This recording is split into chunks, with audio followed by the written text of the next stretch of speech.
Israel Finkelstein is a leading figure in the archaeology and history of ancient Israel. Over 40 years of fieldwork and research, he has helped to change the way archaeology is conducted, the Bible is interpreted, and the history of Israel is reconstructed. I sat down with Israel over several sessions to talk about how a lifetime of work has informed the story of ancient Israel.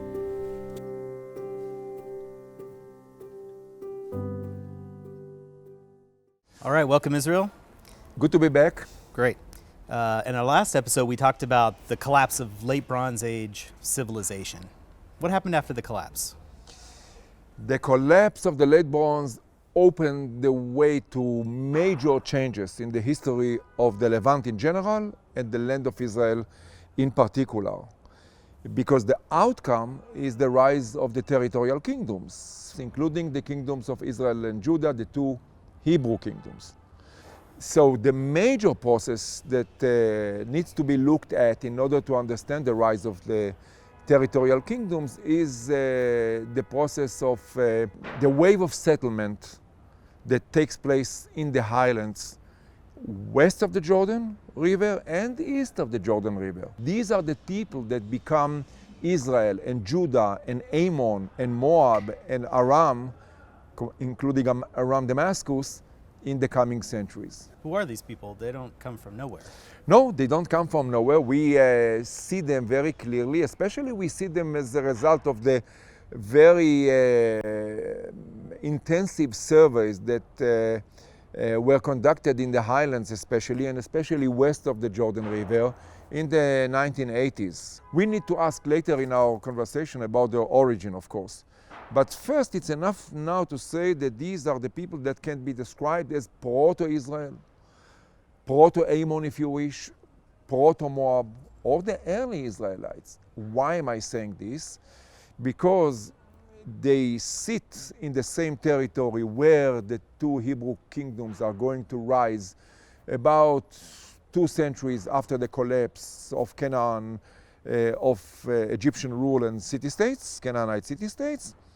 And there is continuity in the settlement systems, which means even when we conduct our surveys, I myself carried out a major survey in the Highlands in the 1980s, 30 years ago and more.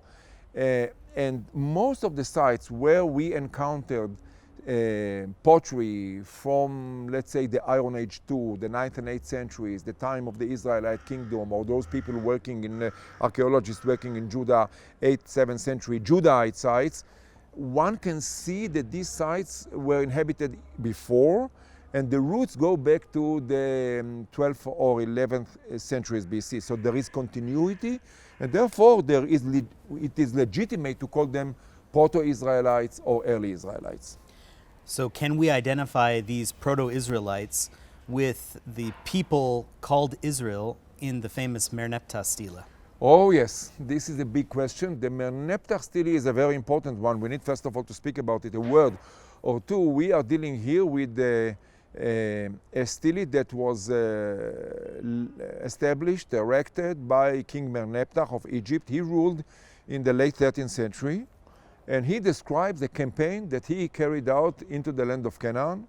And he mentions several cities, such as Gezer, Yenoam, and so on. And then there is this famous verse, sentence where he says, speaks about Israel, and he says that Israel is no more. The determinative for Israel in the stele is for people. So he is not speaking about a mountain or a river or a territory, he's speaking about people. So there is a group of people living in Canaan in the late 13th century, and their name is Israel. The question, of course, is exactly where and how big they are. We don't know. This is the true answer. We can discuss it for a long time, but we don't know. I suppose that we are dealing with groups in the central highlands west of the Jordan, in my opinion.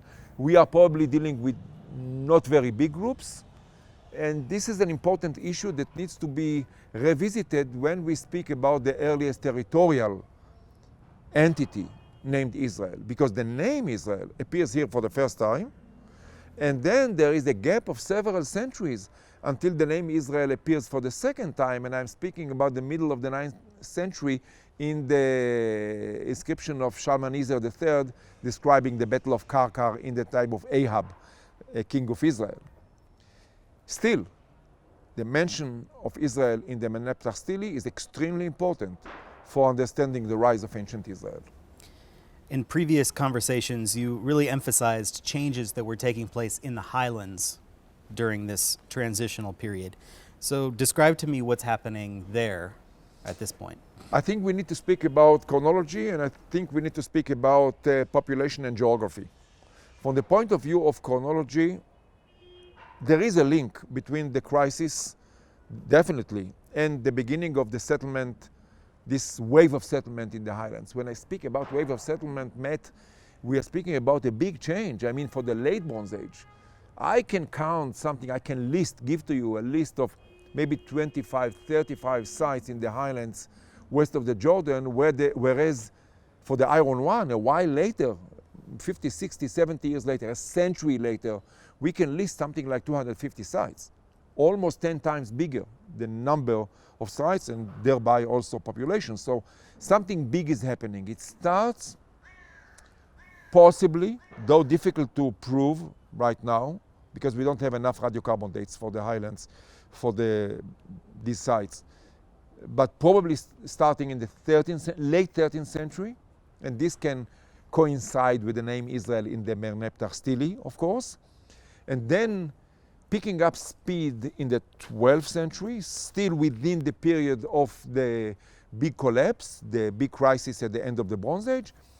And I think that the major prosperity in the Highlands in the Iron One, I mean, we are dealing here with the period of the Iron Age 1. So the major phase that we need to look at is in the 11th century. The Iron One continues until the middle of the 10th century. So evidently the major prosperity in the Highlands is in the 11th century and the beginning of the 10th century. So this is from the point of view of chronology.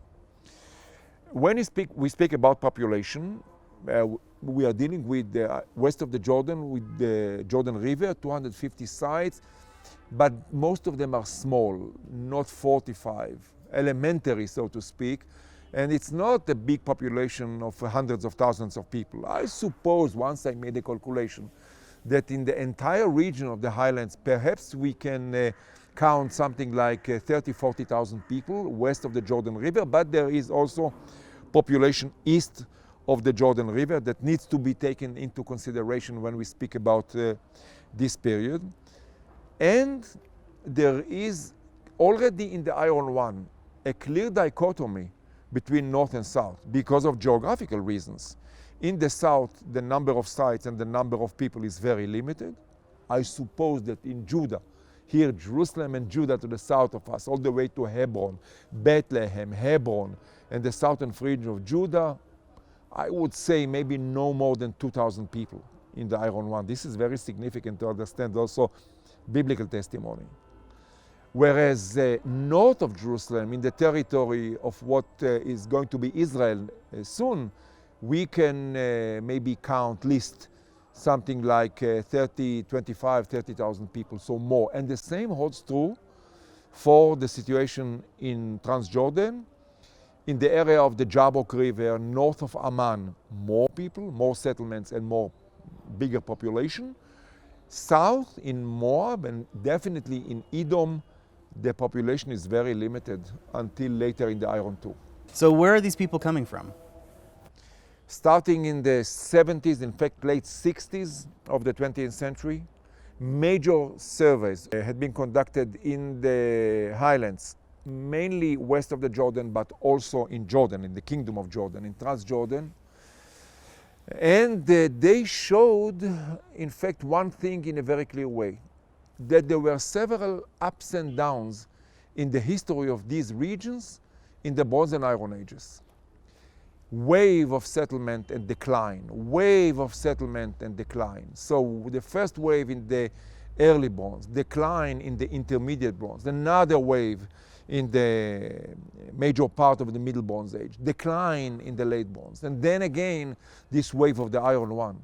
And in fact, some of the sites that when you come to pick up pottery, in the surveys, some of the sites portray the same picture, which means wave, decline, wave, decline in the same site. You pick up the same kind of pottery, early bronze, middle bronze, iron one. And then also in excavations of the iron one sites in the highlands, it was impossible to see any evidence of groups coming from outside. So the inevitable conclusion was that we are speaking about processes within the population of the country, within the population of Canaan. Those ups and downs, prosperity and decline, sometimes in the same place and sometimes very dramatic. In the Middle Bronze, for instance, west of the Jordan, altogether 250 sites, declining to 30, 35 sites in the Late Bronze, and then again up to 250 sites in the Iron 1 and many more, twice as much in the Iron 2. So these are the ups and downs. So there's a longue durée pattern going on here, but what does it mean? There is a longue durée. There are two ways to explain it. I mean, theoretically speaking, you can describe, people coming from outside and settling in the same places time and again. It's not very convincing, right? So we are dealing apparently with changes in, first of all, of course, settlement patterns, but also subsistence economy. The typical situation in Canaan, also the typical situation in the land of Israel, in Palestine, if you wish, until in the Ottoman period, was that of shifts along the settlement continuum between periods when people were more sedentary and periods when people shifted to more pastoral way of life, according to changing economic and geopolitical and administrative situations. So for instance, we can see this very clearly in the 19th century CE and the beginning of the 20th century. There's this book, Settlement History of Jordan and Syria, 1800-1980, which means in the last 200 years, by Lewis, that was published in the 80s. And he brings evidence from travelers, from documents, people going in Transjordan along the steppe region in a certain period of time, and they describe prosperity, many villages, people, the traveler, the researcher is sipping tea here and there, and then 20 years later there's nobody there. The villages are deserted. Why? Because situations changed, because of maybe a little bit of climate, maybe molestation by the regime, maybe conscription to the military, they didn't want to go, so they ran away. The people knew how to change very quickly between pastoral mode of subsistence and sedentary life. And this is essential for understanding also the situation in Iron 1. We are dealing, when we see the ups and downs, with periods of more sedentary activity, never completely sedentary. We will speak about it in a minute, I suppose. But more sedentary, and then changes to a more pastoral way of production. In this particular wave of settlement in the Iron 1, why did these people settle down? This is the $64,000 question, of course. I think that here it was very difficult to explain this until a few years ago.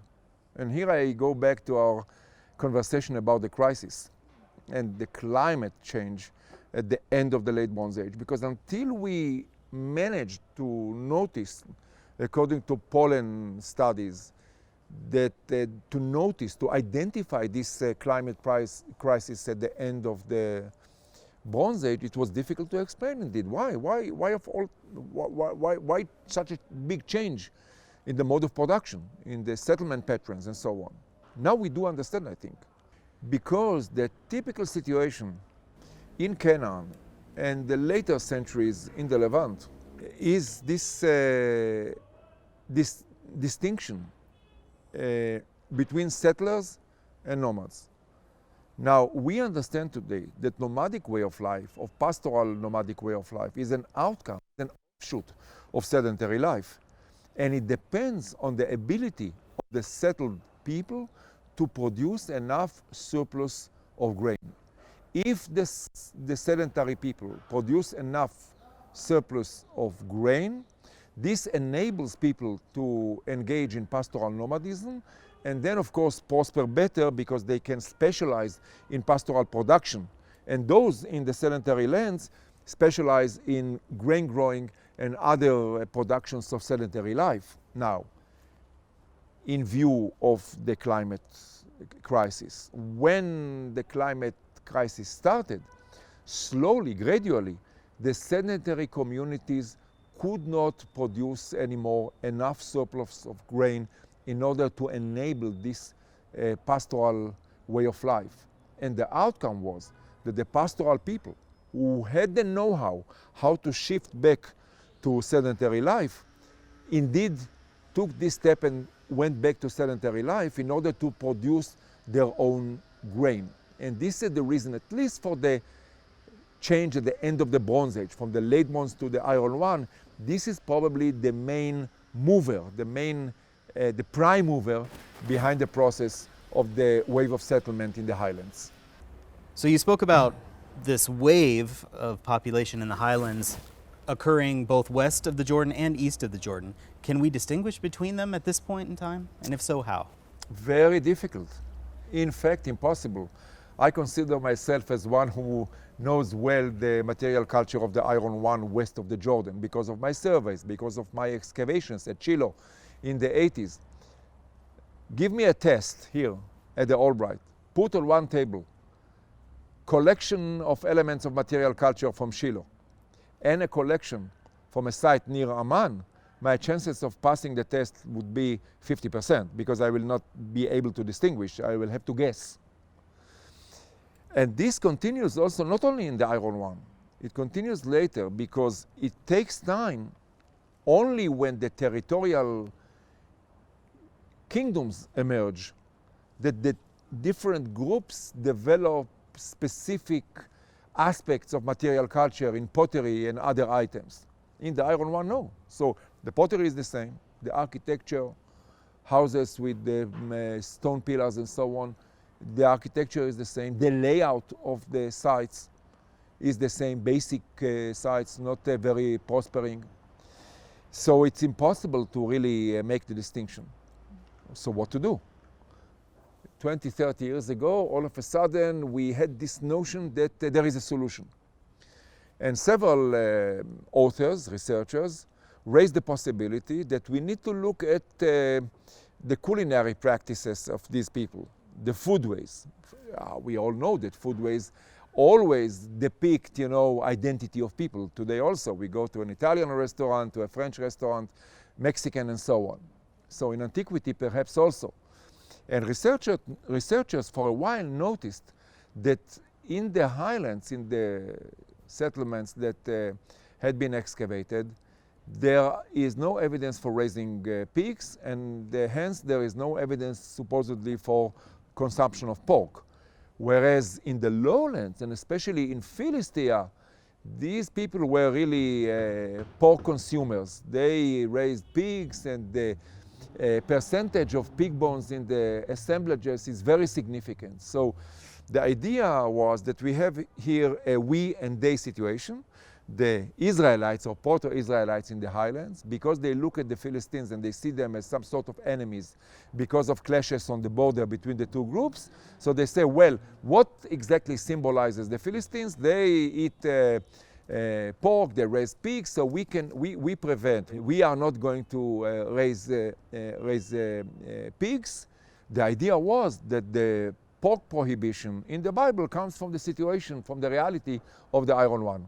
However, this notion also collapsed later because with more excavations, all of us understood that in the late Bronze Age, for instance, or even in the Iron One, there are sites in the lowlands as well with very little evidence for consumption of pork, for instance at Megiddo, that Duafasa excavate. Whereas in Philistia, if we go out of the main urban centers, such as Ashkelon and Ashdod and to the Hotel Mikne, Ekron, to the countryside, we get sites with no evidence for pork consumption. So consumption or not consumption of pork, raising or not of pigs is much more complex than we thought, let's say, in the 80s or 90s, and cannot be, a lackmus paper in order to distinguish between Israelites and non-Israelites. You've described a very interesting picture of the rise of ancient Israel as you've pieced it together from the archaeology of the region. But the Bible tells a very different story, one with a lot more detail and narration. Sure, the Bible tells the story of the history of ancient Israel in a sequential way, which is the opposite of cyclic processes of ups and downs in settlement systems and so on. The Bible starts with the patriarchs, and then Egypt, and then Exodus, and then conquest, and settling, and kingdoms, and so on. We have described something very different. The Bible, in my opinion, does not have any recollection of the situation in the Bronze Age. It is very easy to prove. The Bible has no recollection, we spoke about it, of the crisis at the end of the Bronze Age, no memory of the end of the Egyptian system, no memory of Egypt in Canaan. And I think the Bible does not have really any memory of the Iron One. For instance, we know that this is the phase of settlement of the sea peoples along the coast. We will be speaking about it in one of the future conversations. The Bible does not really have any recollection of this. The Bible speaks about the early history of ancient Israel, picking up traditions and memories here and there, definitely, but setting them in order to promote the ideology of the later authors. So we need to understand the later authors in order to understand what the Bible tries to tell us.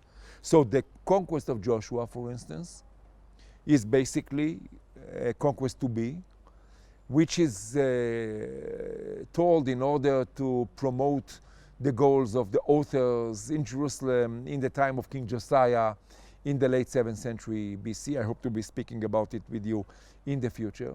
And the period of the judges, quote unquote, is picked up from traditions that come from Israel, from the north, in order ostensibly to describe the period in between the conquest and the monarchy.